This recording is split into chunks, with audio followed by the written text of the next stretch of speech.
Salut! Aujourd'hui, dans le studio de Pascal, on reparle encore un peu de montres. Mais oui, tu sais, j'aime ça les montres. Euh, pourquoi? Pourquoi? Parce qu'il y en a une nouvelle qui s'ajoute à la collection. Je me suis redonné encore un peu de travail pour quelques mois supplémentaires de vidéos, de montres à produire encore, surtout sur la chaîne de tutoriels, de déballage, de critiques.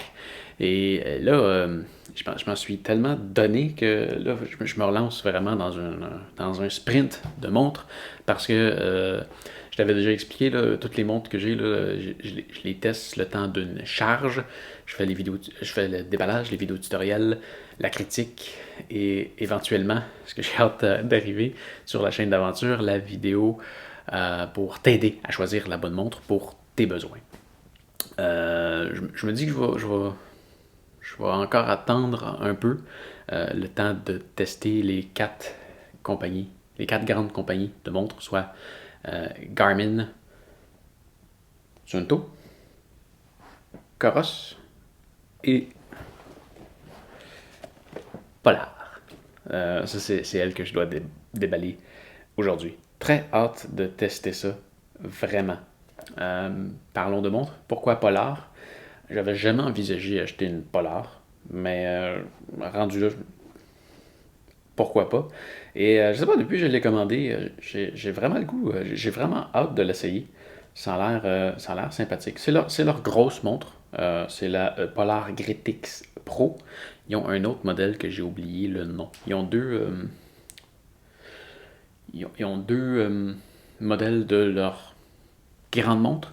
L'autre est elle, c'est le modèle qui correspond le plus à mes besoins. Je veux dire, leurs deux plus grosses montres sont différentes, mais sont le même prix.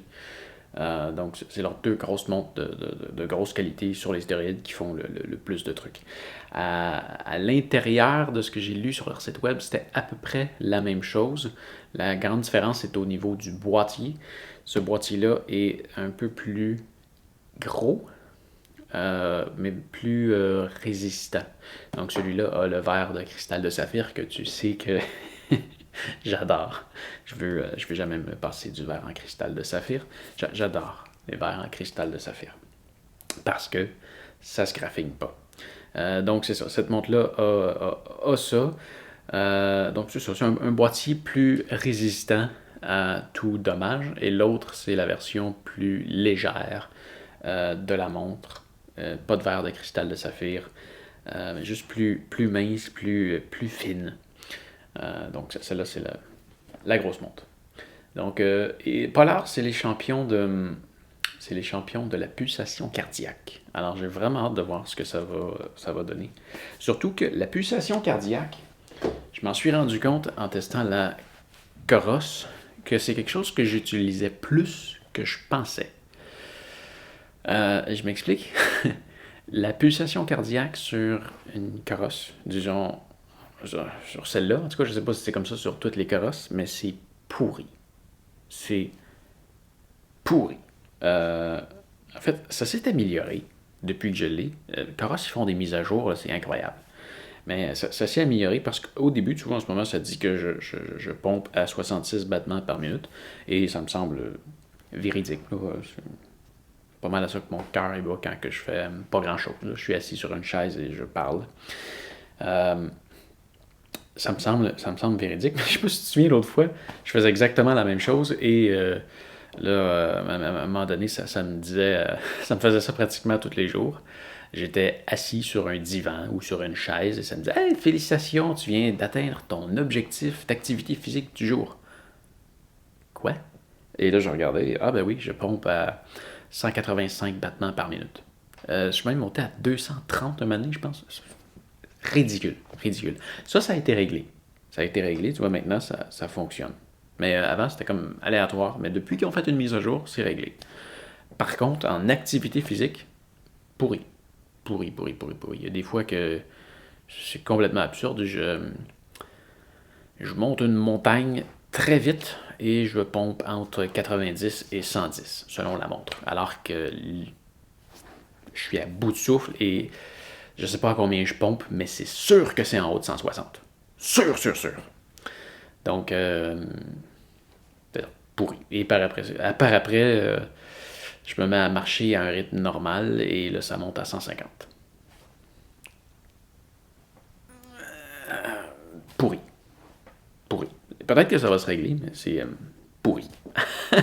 Et je me suis rendu compte, justement, pendant les activités sportives, que je regardais plus souvent que je pensais mes pulsations cardiaques pour savoir comment je me donnais et savoir si je me donnais encore un peu plus ou pas.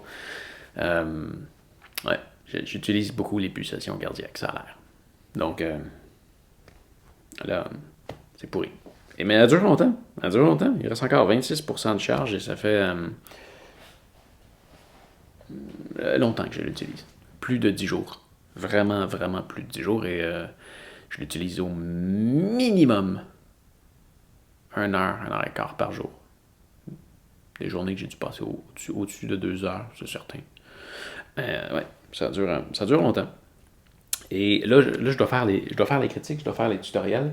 Et j'ai pris du retard parce que je suis rendu, c'est à elle que je m'attaque aujourd'hui, la Forerunner 945 que j'ai testée il y a plus d'un mois.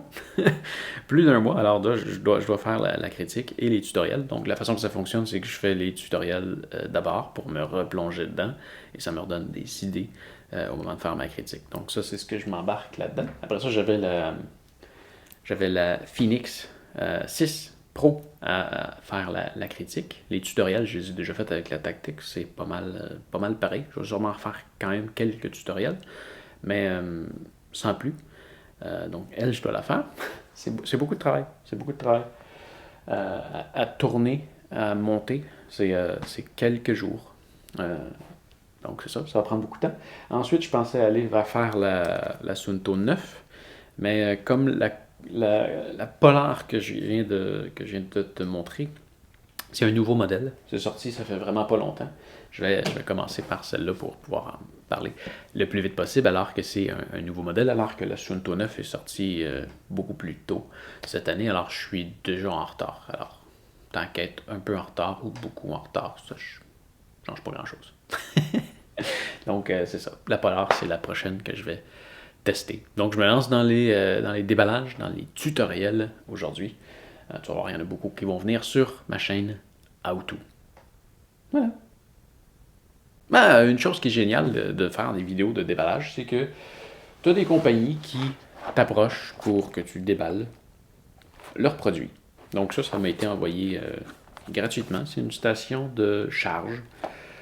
Ça tombe bien, j'en avais besoin. Il y a une charge par induction et il y a plusieurs connecteurs pour brancher plusieurs appareils à la fois. Quand une compagnie qui m'envoie quelque chose comme ça, je leur dis juste très clairement que je leur promets un déballage. Peut-être qu'il y aura une critique éventuellement, mais ça, je promets rien. Et s'il y a à y avoir une critique, eh bien, je vais être très honnête dans ce que je vais dire. Donc, si j'ai pas aimé le produit, je vais le dire très clairement. Toujours de façon objective, bien sûr. Mais oui, c'est toujours une condition que j'exige quand il m'envoie un produit. Alors, voilà.